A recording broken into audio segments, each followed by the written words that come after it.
ಚಪ್ಪಲಿ ಹೊಡಿತಾರೆ, ಹೊಡ್ರೆ ಪರವಾಗಿಲ್ಲ. ಮೋಸ್ಟ್ಲಿ ಅವ್ನಿಗೆಲ್ಲ ಆ ಥರ ಬೇಜಾರಾಗಿರಬೇಕು, ಪರವಾಗಿಲ್ಲ.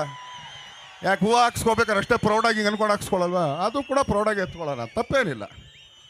ಆಮೇಲೆ ನನ್ನಷ್ಟು ಕಾಂಟ್ರವರ್ಸಿ ಇಲ್ಲ. ಬ್ಯಾಡ್ ಬಾಯ್ 101%. ಐ ಆಮ್ ಎ ಬ್ಯಾಡ್ ಬಾಯ್. ಎಲ್ಲ ಏನಾಗುತ್ತೆ, ತುಂಬ ಕಷ್ಟಪಟ್ಟಾಗ ಕೆಲವು ಕಡೆಗೆ ಮಾತುಗಳು ತುಂಬಾ ಕಹಿಯಾಗಿರುತ್ತೆ. ಯಾಕಂದರೆ ಆ ಕಷ್ಟಗಳನ್ನ ಜೀಣಿಸ್ಕೊಂಡು ಎಷ್ಟು ಅಂತ ನಾವು ನಾಡ್ಕಾಡೋಕ್ಕಾಗುತ್ತೆ. ಪರವಾಗಿಲ್ಲಮ್ಮ, ಹೂ ನಮ್ಮ ಅಂತ. ಯಾಕಂದ್ರೆ ನೀರು ಇಲ್ಲಿವರೆಗೂ ಬಂದಾಗ ಹೂ ಅನ್ಬೋದು, ಇಲ್ಲಿಗೆ ಬಂದಾಗ ಹೂ ಅನ್ಬೋದು, ಇಲ್ಲಿಗೆ ಬಂದಾಗಲೂ ಓಕೆ ಅನ್ಬೋದು.